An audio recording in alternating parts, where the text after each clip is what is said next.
پاک فوج کے جوان ہیں، ایئر فورس کے جوان ہیں، نیوی کے جوان ہیں، جو یونیفارمڈ آفیسر ہیں، جی جب وہ اس مادر وطن کی ڈاکٹرس ہیں، کہ ڈاکٹرز ہیں، جب اس مادر وطن کی کسی دفاع کے آپریشن میں جب وہ اپنی جان کا نذرانہ پیش کرتے ہیں، یہ کوئی عام بات نہیں ہوتی، یہ کوئی عام چیز نہیں ہوتی، اس کا کوئی نعم البدل نہیں عمل بدل نہیں. لیکن ایک ایسا فیکشن ہے، میں سمجھتا ہوں کہ شاید ہمارے ریاستی اداروں کو، ہماری حکمرانوں کو یہ بھی کرنا چاہیے کہ وہ ایک فیکشن ایسا ہے، ایک ایسا ایریا ہے جن کو میں کہتا ہوں گمنام سپاہی.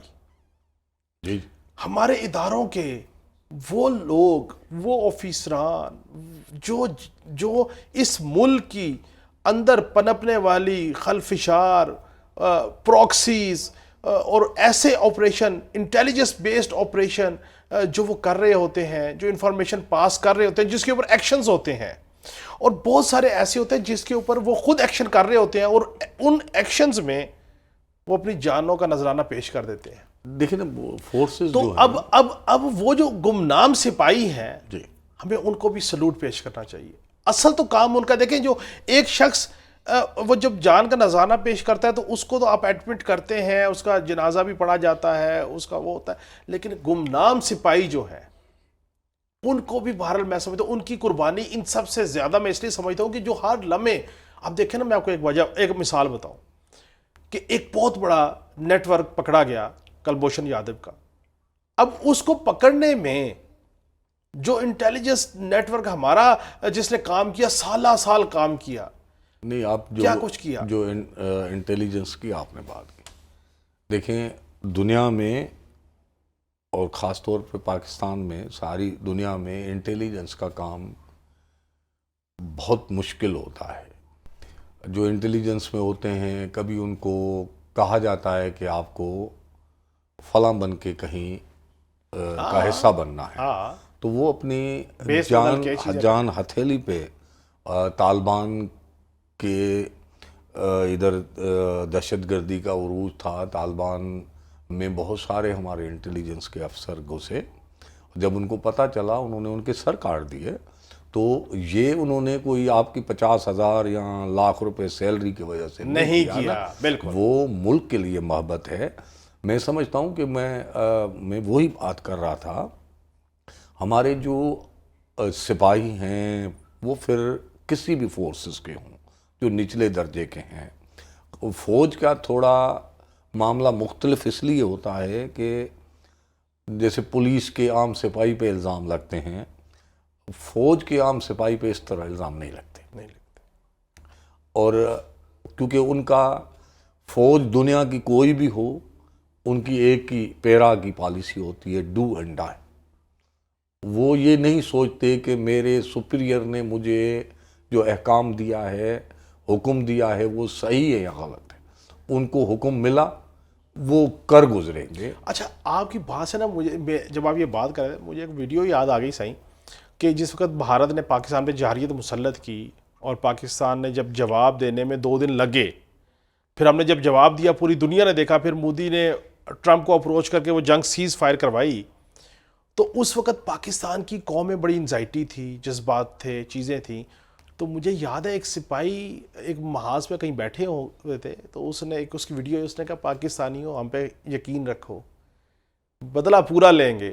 اور پھر اللہ نے اتنی نصرت کی، اتنی مدد فرمائی کہ ہم نے، پاکستان نے ایئر فورس کے لیول پہ اور زمینی لیول پہ بھارت جیسے ملک کو، جو آبادی کے لحاظ سے اتنا بڑا تھا، جس کے دعوے بہت بڑے تھے، جو یہ سمجھتا تھا امریکہ اور اسرائیل کو، یورپ کو یہ باور کرا تھا کہ ایشیا میں چائنا کو انڈیا ٹکر دے سکتا ہے، پاکستان کی تو کوئی حیثیت نہیں.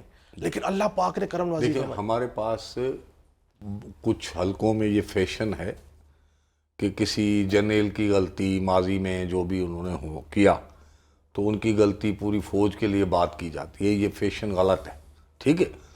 مگر دیکھیں یہ اس بات کو تو ہمیں ماننا پڑے گا، جس کے ساتھ ہم لڑ رہے تھے بھارت میں، وہاں پہ ایک دن بھی مارشلہ نہیں لگا، آمریت نہیں آئی. ہمارے یہاں آدھی تاریخ آمریت کی ہے، اور ہمارے سابقہ فوجی حکمرانوں نے یہ کیا ہے کام. مگر اس کے باوجود پاکستانی قوم کی محب وطن دیکھیں تو وہ فوج سے آج بھی دنیا کی کسی بھی شہر کے شہریوں سے زیادہ محبت کرتی ہے. کبھی فوج پہ ایز اے ادارہ کسی نے انگلی نہیں اٹھائی. دیکھیں تو بالکل صحیح کہہ رہے ہیں آپ. فوج ہماری طاقتور اسی وجہ سے ہے، اس کے ساتھ پورے ملک کی عوام کھڑی ہے. بالکل بالکل. تو اور دیکھیں، ہم بات کر رہے تھے آج کے دن کی جشن آزادی کے. کچھ چیزیں صدر صاحب کی جانب سے کی جاتی ہیں. صدر صاحب تو اپروول دیتے ہیں، مگر وہ سمریاں وزیر اعظم صاحب بھیجتے ہیں. اس مرتبہ بھی بھیجی. ایک تو عید میلاد النبی صلی اللہ علیہ وسلم آ رہی ہے، تو اور دوسرا ہماری آج جشن آزادی ہے، تو اس پہ قیدیوں کو سزا میں کمی کی رعایت ملتی ہے.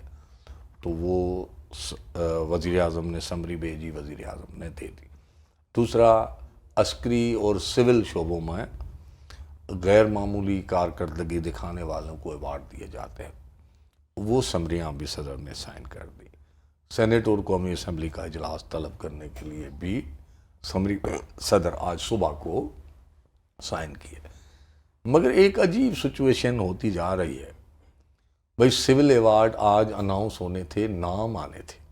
میں نے ایوان صدر سے پوچھا، انہوں نے کہا ہمارے پاس لسٹ اویلیبل نہیں ہے. تو صدر صاحب نے بغیر نام دیکھے ہی منظوری دے دی، اور کیبنٹ نے جب اپروول دے دی، ظاہر یہ تو وزیر اعظم کیبنٹ کے اپروول کے بغیر تو سمری نہیں بھیجتے. تو کیبنٹ نے اپروول دے دی، تو کیبنٹ ڈویژن یا وزیر اعظم ہاؤس وہ تفصیلات کیوں نہیں دے رہا؟ سول ایوارڈ ہے نا، آپ ایک غیر معمولی کارکردگی کے بنیاد پہ دے رہے ہیں، تو آپ نام پبلک کیوں نہیں کرنا چاہتے؟ اچھا، طریقہ کار یہ ہوتا ہے کہ 14 اگست کو آپ نے ہر 14 اگست کو 30 سال سے ہم رپورٹ کرتے ہیں کہ آپ نے اپروول دینی ہوتی ہے، نام ہمیں لسٹ پوری مل جاتی ہے. کہ آپ نے ان کو ان شعبوں میں یہ ایوارڈ دینے کا اناؤنسمنٹ ہو کچھ گیا. سالوں سے یہ ہو رہا ہے، آپ خود گواہ ہیں، صحافت کے شعبے میں جن کو ایوارڈ ملے یا مختلف شعبوں پہ، اگر یہ صرف لازمی کر دیں نا، تو جن کے نام اناؤنس ہوں گے ان کے ساتھ انہوں نے پاکستان کے لیے یا متعلقہ شعبے صحافت کے لیے کیا غیر معمولی خدمات سر انجام دی، اگر ان کے تھوڑا ہائی لائٹس ظاہر کرنا ضروری ہیں، تو آدھے سے زیادہ لوگوں کو آپ ایوارڈ واپس لینے پڑیں گے آپ کو. تو دیکھیں، یہ اعزاز ہے ملک کے لیے کام کرنے کا. اس کو ایسے اندھا باٹے ریوڑیاں اپنوں والا طریقہ نہیں بنانا چاہیے. اور ایک بات اگر مجھے آپ اجازت دیں، دیکھیں، ایک میں سوچ رہا تھا، اب جہاں پہ اگر عوام کو اپنی حکومت منتخب کرنے کے اختیار نہ ہو، انتخابات ہوں مگر نتائج یا حکومتی تشکیل عوام کے ووٹ کے بجائے کسی طاقتور کے زیر اثر ہو، اختیار رائے یا احتجاج یا سیاسی سرگرمی میں غیر معمولی پابندیاں ہوں، قانون سب کے لیے یکساں نہ ہو، اہم فیصلے پارلیمنٹ اور عوام کے بجائے غیر منتخب طاقتیں کریں، یہ کسی بھی جمہوری ملک کی علامتیں نہیں ہیں. اگر پاکستان میں یہ ہو رہا ہے تو ہمیں اپنے ملک کو بہتر کرنا چاہیے. بہتر کرنا چاہیے، اور بہتری کی گنجائش ہمیشہ رہتی ہے. ہمیں اظہار رائے کی آزادی، اپنے شہریوں کو دیکھیں، اگر کسی کے اندر میں غبار ہے، غبار تب نکلے گا اس کو آزادی دیں گے. اور اپنے شہری کو اگر آپ بولنے کا بھی حق نہیں ہوگا، جو ہونا چاہیے وہ ان کو ہونا چاہیے. بالکل ٹھیک ہے. اور اگر کسی کو سیاسی پارٹی کو کہیں پہ جلسہ کرنا ہے، احتجاج کرنا ہے، ان کو جو بھی قانونی طریقہ کار ہے اجازت لے کر ان کو وہ حق ہونا چاہیے. طاقت کا استعمال اپنے شہریوں سے پہ جو ان کے فنڈامنٹل رائٹس ہیں.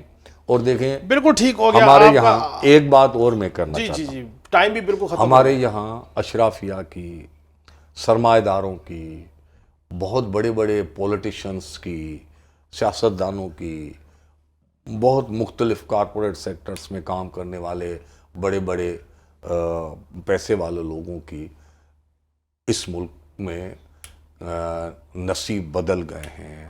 وہ دن دگنی رات چگنی ترقی کر رہے ہیں. ٹھیک. میں ان کی ترقی سے ان سے میں کوئی ناخوش نہیں ہوں، وہ اگر جائز ہو، مگر اب ہماری ریاست کو، ہمارے حکمرانوں کو آج کے دن خوشی کا دن ہے. ان کو عام آدمی کا سوچنا پڑے گا. بالکل ٹھیک. عام آدمی ہمارا ملک کی بہت ہی تاریخ کے سب سے مشکل وقت سے گزر بالکل رہا ٹھیک ہے. ہے. ان کا جینا، اس کا گزر سفر کرنا بہت مشکل ہو گیا ہے. بالکل ٹھیک. ابھی دیکھیں، رات جشن آزادی کی رات تھی. اگر وزیر اعظم صاحب 45 پیسے پیٹرول نہیں بڑھاتے یا 1 روپے 16 پیسے ہائی سپیڈ ڈیزل نہیں بڑھاتے، کوئی قیامت نہیں آتی. چلیں یہ اس پہ بھی اب تو آپ آنے والے جشن آزادی کی رات کو بھی ہم مہنگائی کا تحفہ دے رہے بالکل ہیں. ٹھیک. تو بالکل یہ ٹھیک. تھوڑا عام آدمی کا رحم کریں. آپ کا پوائنٹ آ گیا. بہت بہت شکریہ ایم بی سمرو صاحب. ناظرین، آج جشن آزادی ہے. آج کے دن ہم یہ کہہ سکتے ہیں کہ دفاعی اعتبار سے اور سفارتی اعتبار سے پاکستان کو اللہ تعالیٰ نے بے شمار کامیابیوں سے نوازا ہے. اس میں بلا شبہ ہر کسی کا حصہ ہے. آج کے دن، جشن آزادی کے دن، ہمیں تجدید عہد کرنا چاہیے کہ ہم آئندہ سالوں میں، آنے والی جشن آزادی میں ہم یہ کہہ سکیں کہ پاکستان معاشی طور اعتبار سے بھی بہت بہتر ہے، مستحکم ہے اور آگے کی طرف چل رہا ہے. اور سیاسی اعتبار سے. اور ایک جملہ میں آخر میں یہ کہنا چاہتا ہوں کہ یہ پاکستان کلمے کے نام پہ بنا ہے. اس ریاست کو نقصان پہنچانے والے، اس ریاست کو لوٹنے والے بظاہر جتنے مرضی خوشحال ہوں، لیکن حتمی سکون اور حتمی خوشحالی ان کے نصیب میں نہیں ہوگی. ناظرین، کل پھر ملاقات ہوگی. اللہ حافظ.